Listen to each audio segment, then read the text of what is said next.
Hey guys, welcome back to Homestead. Today I want to talk to you about supplies that you will need as a first-time homesteader starting out.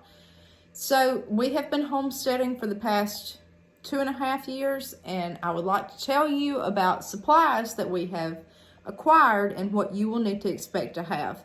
We only have chickens, ducks, we have 4 ducks, that's it. And then we grow our own food. Probably 40 to 50% of our own food. So with just that, I'm not talking about cattle, goats, pigs, anything like that. I'm just going to tell you what you will need as far as chickens and growing your own food. The supplies that you can expect to get starting out, because you may think, well, this is going to take nothing and I can just go do this. No, you need supplies. First things first, the first major purchase that I would recommend anybody getting is a generator. If you are living on the power grid, I would highly recommend a generator. We went through Hurricane Zeta. I've talked about this in videos before, and we were without power for 8 days. 8 days. That was horrible. It was cold, no extra source of heat at the time. So I would definitely recommend the first thing that we purchased was a generator. Okay. Second, a heat source. If you only have an electric heater, I would say you need a backup heat source. We are blessed to have had a fireplace in this house, a brick fireplace. Years ago, it was a wood burning fireplace, and then gas logs were installed. We got our gas tank filled up and bought a new set of gas logs. That way we have a backup heat source. I love the logs. They're great. They supplement. I think you need an extra heat source. You could have a wood burning stove, wood burning heater. You need some kind of backup heat. I would say you could do without cool air, but with heat, no. Backup heat source. So generator and gas logs.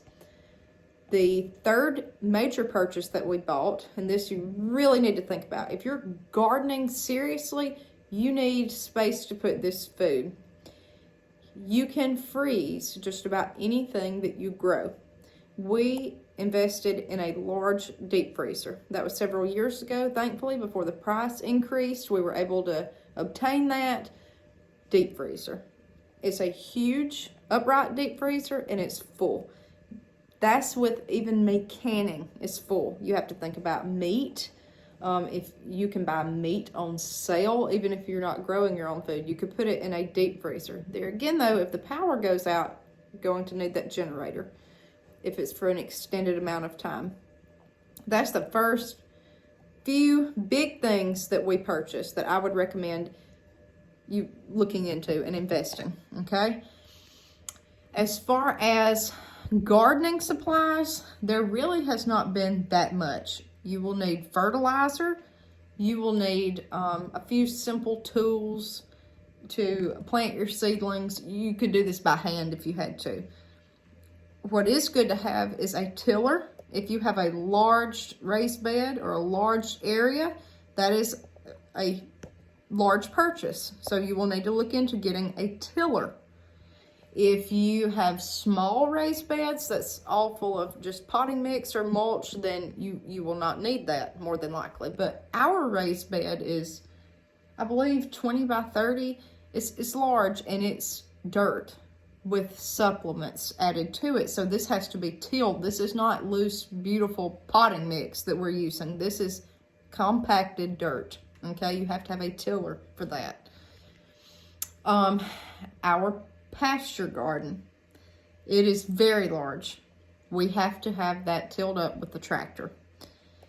I don't think to homestead you have to have a tractor. I think it is a very wise investment, though. I have done videos of where you can grow in plastic buckets anything that you eat. You can grow corn in these. You can grow beans, anything. Potatoes, you can grow in a bucket if you had to. If you're in a situation where you don't have a lot of space, can't have raised beds, you can use buckets. That's great for people that are disabled.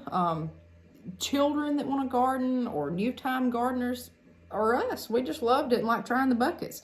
And that way you could put these buckets anywhere on your property to grow this stuff, or tubs or kiddie pools. Get creative, okay? But if you have a large amount of land, you must look into a tractor or a tiller or someone that can till this dirt up for you if you're using it, okay, to garden. Otherwise, it's not been that much. We already had the tractor, the tiller we already had access to, and then got another one. That was no big deal. It didn't really hit the bank, okay, like other costs have been. So that was a blessing. I will say, free ranging our chickens, we invested in fence netting to keep the chickens out of our raised beds. That gets expensive quick. Just plastic netting on plastic fence posts. We put that around our raised bed. So that will get into some money. If you are growing anything that is vining, like pole beans, you will need some form of trellis. Now, you can do this with bamboo poles, something very easy, or you could use a cattle panel, okay? That gets into a little money there. But you could grow things that do not need room to climb. That could be cheaper for you, okay? It depends on what you want to grow. Otherwise, the plants and vegetables was not that big of a deal. Just with our chickens, we started out with one coop and run that my husband built. That was very expensive, but it's a fortress for these animals. They are very well protected.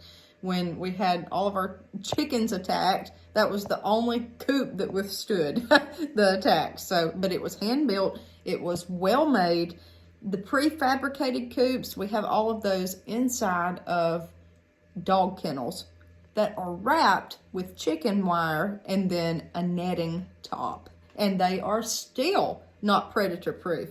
You must have a secure place for your animals. That is the number one most expensive thing. That and feed. Feed is a continuous expense for animals. However, you can supplement with chicken scraps. You can ferment your feed.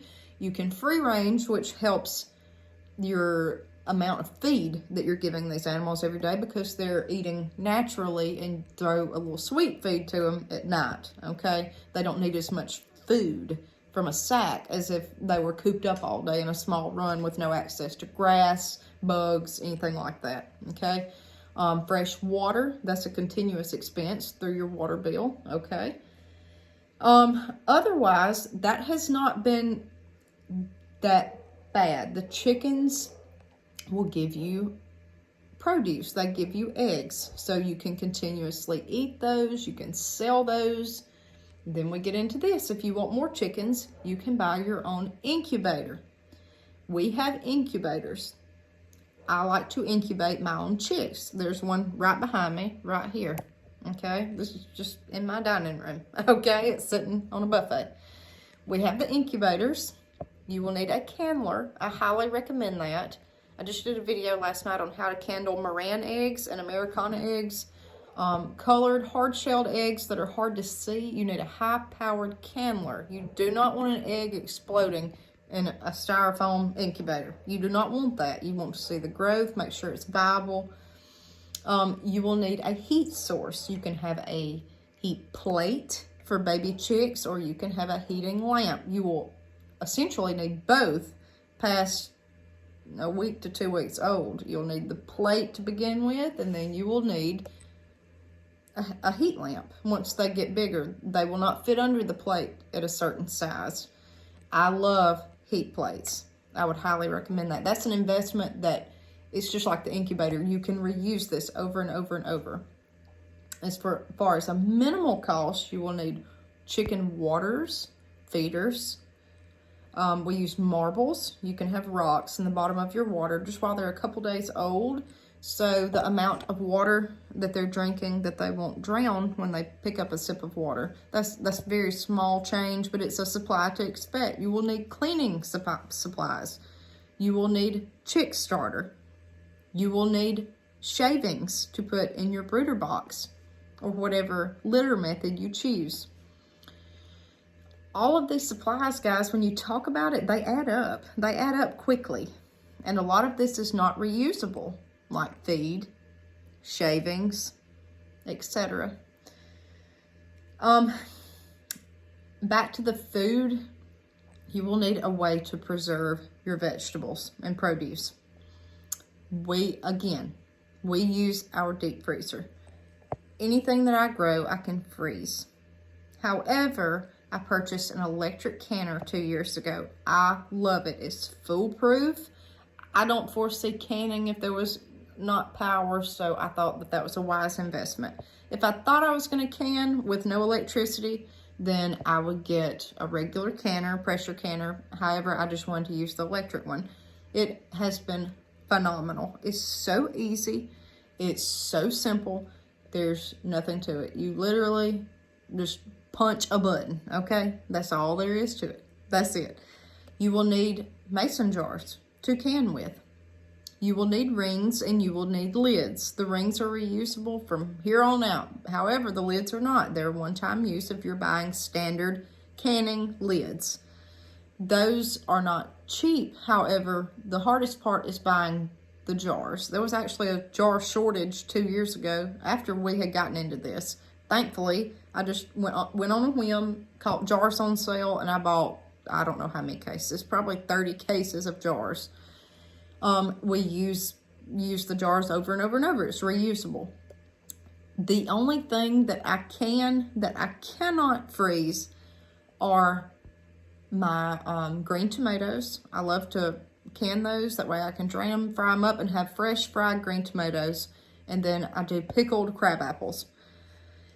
Otherwise, for what we eat, I do not use anything that cannot be frozen, okay? But I have canned my green beans. I love doing that.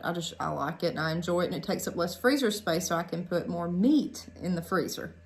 My okra, I've tried canning, and I've changed back to just pre-breading and freezing my okra, and that's, you just drop it in a skillet with oil and you have fried okra.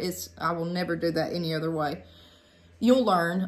Canning tomatoes, we've done that, and this year was so bad with the drought, we actually bought cases of tomatoes at a great price, canned those. That was that. That way I don't have to buy diced tomatoes for soups, stews, things like that at the store. I've got my own.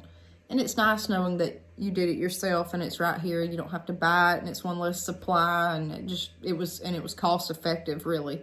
When you calculate how much the lids cost, the power to run the canner, and then the tomatoes, it's really your time. That's the first few supplies you need. And this may be silly, guys, but you need a good pair of work gloves, okay? And you need a good pair of work boots. I wear snake boots. They're snake proof because we live out in the woods in the South, and there are timber rattlers and water moccasins and all of that, and I have boots that are snake proof. That would be your own choice, but you need good clothes to go out and work in. I have a chicken jacket I go outside in, something that won't be messed up, but you have got to have good gloves to keep your hands protected, your feet and your hands. That's really the only supplies I can think of, and I know that sounds like so many, and I'll think of more, but that's really what you need starting out. If you get into ducks, you need a water supply area that must be like a stock tank, kiddie pool, pond, something of that nature. Small in-ground little ornamental pond, something, if you don't have something big. And the ducks need nothing else. They're so happy and so easy. They're totally cool. The ducks are great. I didn't even touch on other animals, what you'll need. And you get into the bigger the animal, the bigger the equipment that you'll need that goes with that animal. I'm just going to tell you that right now, okay? So if something small starting out, chickens, that's what you'll need, is a coop. And for big chickens, you need feeders and waterers. You really don't have to have a feeder. You can throw their food on the ground, but you will need a waterer big enough to accommodate the amount of chickens you have. These are just simple things that you'll need starting out if you want to grow your own food and just say, go out and get chickens this spring. You will need this stuff, and you'll need plenty more things I'm sure I can't think about. We buy seeds and we start our own vegetables that way. We do not buy transplants. I have before, and I like starting my own plants from seed. That's the main thing. If you calculate how much it is starting your plant from seed to harvest, it's so much more cost effective. Just say a tomato. A pack of seed, $2. I'd use my own seed starting mix, and all that is peat moss, perlite, and vermiculite mixed together. You need something to put this in. I use plastic bath cups, small little cups. When you get your seedling pretty grown, move up to a big plastic drinking cup. That's it. Poke a hole in the bottom and you're good to go. And you need a source of light. I am blessed with these huge windows here that I do not need supplemental light for my seedlings. I was blessed with that. If you don't have that light source, you will need a source of light. You do need something to put your seedlings on if you're growing in a large amount. I have actually a little greenhouse here that I took the cover off of that I've set everything on. You can get plastic shelves. You can get creative with that. You probably got something in your house that you could set these seedlings on. I've just went overboard, trying to do. I've got 72 peppers right here right now. So I'm doing an extreme amount. If it's your first year, don't do that. That'll come with time, okay? It's just simple things that add up quick that you have to think about, and you'll learn along the way. I know I'm missing something here. I just mainly want to talk about what you might need. I feel like there's going to be a lot of people getting into this spring, and I'm not trying to discourage you. I'm trying to encourage you. You probably thought it'd be a lot more than what I just said, to be honest.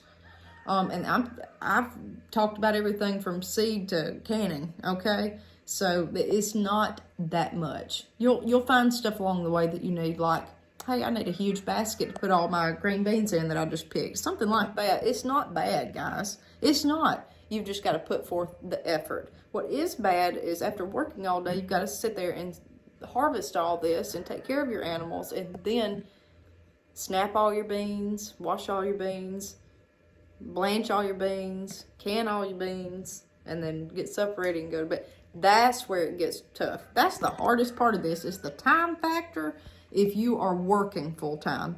If you can do it and you can get past those few days that are just going to get rough, you'll have it made. And it's so nice to get supper ready in the wintertime and just open up a can of green beans that you grew and you know where they came from. Or it's so nice to crack a fresh egg and put it in a cast iron skillet and you have your own omelet. That's what it's about, guys. That right there. So I hope I've encouraged you. I hope I've helped you a little bit, kind of get an insight of what supplies that we first got when we started homesteading and what we use today. So we're going to keep on at it. Follow us. We're Harmon Homestead. Please subscribe, like, and share. We're after it, guys. We will see you next time.